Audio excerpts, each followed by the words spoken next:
Thank you very much, Economics Times, for organizing this great conclave. And I'm very sure that what is going to happen in India in time to come, ET has a very large role to play because consistently, ET monitors as to what is happening around, and such conclaves are very important for bringing all people together. So, I was given a task to sort of talk about India, the opportunities of India, the challenges, and the way forward. So first of all, let's understand, as India, as a country, we were left behind while the entire Asia was progressing. If you see here, we were ahead of China in per capita income in 1960s, 70s, 80s, and even till beginning of 90s. What has happened that after 90, China has taken a leap and we were almost left behind.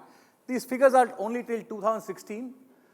2018 figures, China has already crossed roughly 9,600 mark, and we are at about $2,000 per capita income as a GDP per capita income. So let's see what has happened. What has happened here, because of which China has actually gone and done so well? My take is that it is only because of the leadership and vision of the China government. Especially, Mr. Deng Xiaoping, who came in 1978, he changed the entire China, what we see China today. He came up with 5 policies, 5 programs, all leading to one thing, that is the employment of their people. 5 programs: 1, creation of rural enterprises; opened economy for foreign companies to come in. He understood that the kind of population China is, it is difficult for only foreign players to come up and deploy such a large population into the business. So he unleashed the entrepreneurial spirit of Chinese people. He opened the private companies to come in. 4th is that they came up with the logistical and manufacturing infrastructure. And 5th is the education to its workforce. These 5 things led to only one thing, which is employment, and that changed China. So we can feel, China had a great infrastructure, great people. What about India? I think we don't have any problem. It is all about leadership and vision. So let us understand where we stand today. What are our opportunities? In terms of demographics, 1.38 billion people. We are the second nation in the world who can speak English, second largest nation, English-speaking nation after America. This is the second largest English-speaking nation. Our software prowess is known. Sundar Pichai, Microsoft CEO, all these guys, and so many people in Google and Qualcomms of the world, what we are creating in the world, it is phenomenal. And such a large population, yet underdeployed in this country. Then let's talk about, very few people knows that our arable land, cultivatable land, is much larger, 1.6 times to that of China in terms of natural capital. We are 4th in the world for natural capital, So fundamentally, there is no problem. The only issue is with the leadership. What we did in the last 70 odd years, we could have done much better. And I'm going to pinpoint the whole thought process into one point, is that what we have done, let's understand that. What is the challenge today? This is a large, high-level budget allocation, what we do in India. It's not exactly the same, but high level. 25% of budget goes to defense, 25% to infra, 25% to social spending, and 25% for debt repayment. So there is no physical capital left for the development of the country. Whereas most of the countries have the large part of budget for the development, so that, it's like, I remember the marshmallow theory. marshmallow principle, there were kids, who can live on delayed gratification. Most of you may know about it. Therefore, I'm not going to sort of explain that. But are you looking at today or are you looking at tomorrow? Unless you are going to look at your long term, you can't build your nation. You can't build your company, you can't build your family, you can't build your nation. So therefore, the issue has been that we have not sort of deployed physical capital for our future development. Now, let's see what is the issue we have. We have a great population of India. It can either be a liability or an asset. And how can we deploy these large number of people? It is so difficult to deploy these large number of people just by having multinational coming into India. They are most welcome because without them, we can't have technology, we can't have people, we can't actually start doing that. And it's a great opportunity for us, the multinationals coming in and building our nation. And it's very, very welcome thing. However, it is impossible for us also to deploy 1.38 billion people without unleashing our own entrepreneurial spirit. It is just impossible. And to do that, let's understand, how large companies are playing in the world. I'm just sort of giving you a very large, high-level thought process. I have seen Fortune 500 companies of the world and how Fortune 500 companies are creating, what is the percentage of revenue as GDP of these countries are taken by top 9 companies of Taiwan, have 66% of the GDP of Taiwan in revenue terms. Similarly, in France, 60%, and these are only 28 companies which belongs to Fortune 500 companies club. 16 companies of Korea have 51% share of GDP.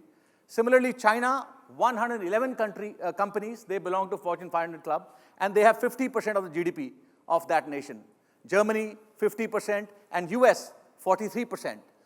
Top 500 companies of US have 63% revenue of GDP of US, which is $20 billion. And global GDP, which is about $80 trillion, $30 trillion belongs to top 500 companies in the world, which means 38% of the value goes to top 500 companies in the world. Nutshell, the winner takes all. Look at India. We are at only 7 companies in top 500 companies of the world, and that too 4 are the nationalized companies. Only 3 companies are private companies in our country. So that's an issue, fundamentally.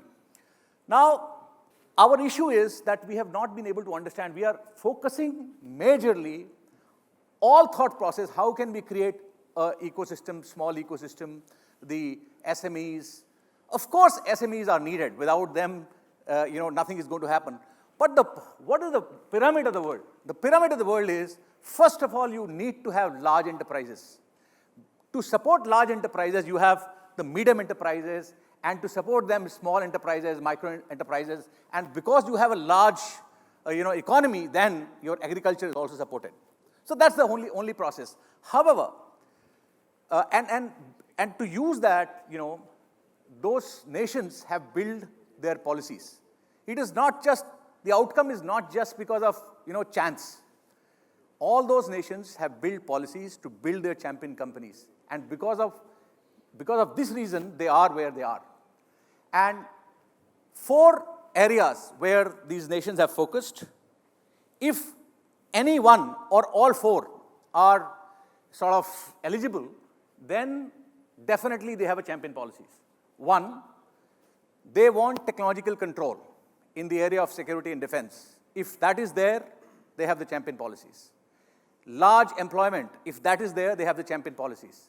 If the economic value is very large, they have the champion policies. And so, an economic dominance, of course, security and defense, they have the champion policies. And what are the policy actions?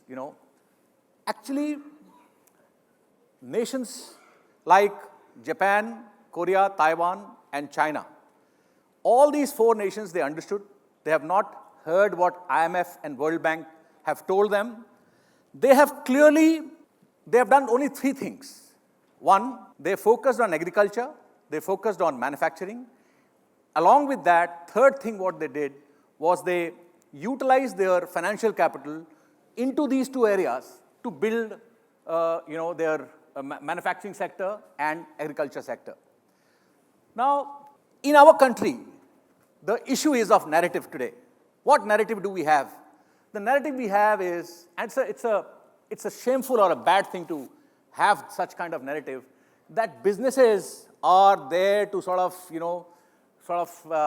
not help the economy, but they are looting and they are doing the wrong things. Those kind of narratives actually are there in business. And when we see, what the enterprises are doing or their entrepreneurs are doing, we see that we hear a lot that, Adanis and Ambanis of the world. But what are they doing, Adanis and Ambanis of the world? Are they most important thing for the nations are not, government can't earn money. Only businesses can earn money. And what is required by India is to ensure that the businesses they run. Why economy is required is not for a great house or a great factory. It is required because look at the malnutrition of our country. 75% of our children, double than sub-Saharan Africa, have malnutrition. We are number 103 out of 119 country in the global hunger index. So 25% people worldwide, belongs to India who sleeps hungry, So economy is not needed for building large houses or great this thing. So this should not be the narrative. The narrative should be that the businesses are needed to ensure that we are able to eradicate poverty out of this country. And that is very, very critical aspect to do. And I'm expecting media to sort of understand that and go with this narrative so that our mindsets are changed, and we don't talk about, only some caste or religion or all these kind of things. Let's focus on economy. So, last thing for the narrative I just wanted to sort of communicate, that if we just understand the fundamental principle of the universe, that nothing in this universe exists for its own sake. Everything, whether it is your sofa set or any matter or plant or animal or human life, everything exists for somebody else. This is fundamental principle. We don't understand this sometimes. Somehow we think that something belongs to us. So entrepreneurs or professionals are just the medium to create value for the nation or for the society. And if we are able to sort of understand this fundamental principle, we'll be able to, maybe there's a bell sort of stating that I have to quickly rush.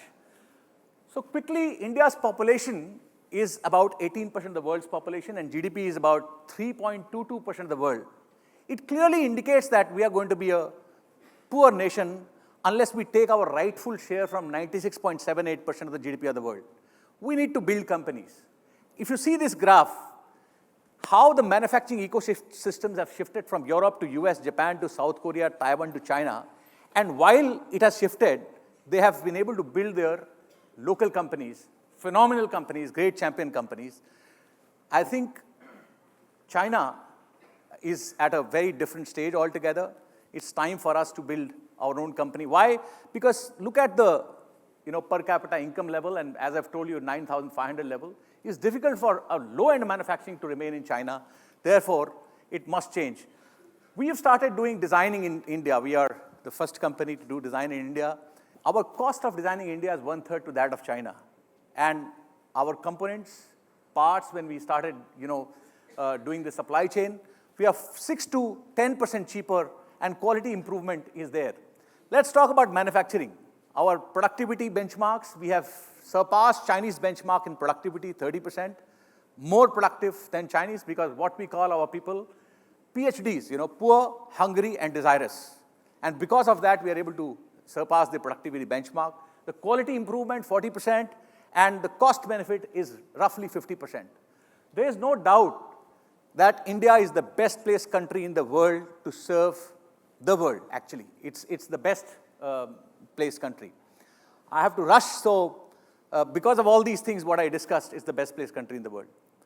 So NP 2019, what are we focusing on as a policy is on exports, exports by two forces. One, domestic, multinational companies, and then creation of this ecosystem, what Danish was speaking about.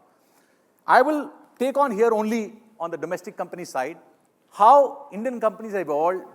In 2009, Indian companies started being a buyer. Now from 2009, from buyer, 2018, we have started supplying to Chinese companies and also to the rest of the world. Our companies have gone and they are supplying to 25, 30 countries in the world. We are supplying to topmost OEMs of the world. And from India, I've heard, Celcom gentleman is here. He was telling me that 65 million chargers we exported back to China. And that's a great opportunity for us. Less than $70 phone, I believe that we are the best in the world as Indian companies. That's the possibility, step by step, we have been able to develop. So therefore, what I'm saying is time to set, the time is set, it's time for our national champions. However, if you see, from 50%, Indian companies have been reduced to less than 10% because of three things. Large capital came from China, and because they can invest before the returns, they have invested, and therefore the system got disrupted. Then e-commerce and online players together, they came up with subsidy. And then the third one was Jio, of course. They came up with, 3G phones was completely out, from 3G smartphones was completely out, and of course 2G smartphone also have been subsidized. Despite being fundamentally very strong, our companies have been badly disrupted. However, I believe it's part of the process. If you see China, 2005, 10% of the companies, Chinese players has only 10% share. Now, today they have 90% share of the Chinese market, and they have 70% share of the global market. So, mobile phone and IoT is the key strategic sector, need policies, need champion policies to create the champions. I will not sort of take you through that. What is the vision and target for national champions? We believe that anything valuable, India can make it accessible. That's the value of India. And less than $200 segment belongs to, in my mind, India. We can do that. Let's see what is the market. This market size is about, $113 billion market, growing for the last 5 years with 15% CAGR. It is going to grow and become $250 billion at least. If at all, it is going to grow half the growth rate. So therefore, it's a very large market. And if you look at the total ecosystem, this total ecosystem will be about $500 billion. Very, very large ecosystem is this less than $200 market. And if at all we'll do bad job, and if we are able to fix ourselves right, the 50% must belong to Indian companies. That is the possibility of India. Finishing up, sorry, last two slides. So what would be the impact of national champions on the economy? $400 billion contribution GDP, $80 billion value addition and net foreign exchange earning for India, $150 billion worth of export, 5 to 7 million jobs, and $250 billion worth of mobile phone and parts manufacturing ecosystem.